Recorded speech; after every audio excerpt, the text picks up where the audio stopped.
The title of this poem is called Still.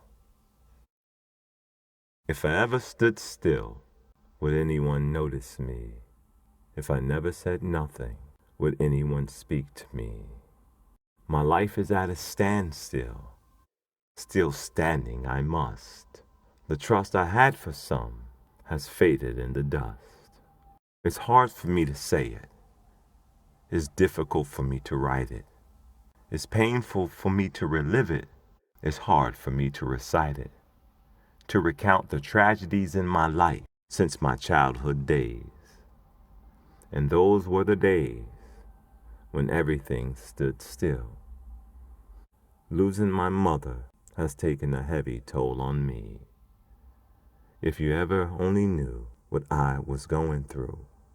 I thought dying was the answer to end all my misery.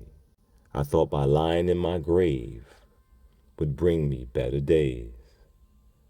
Better days of satisfaction. No more days of feeling grief.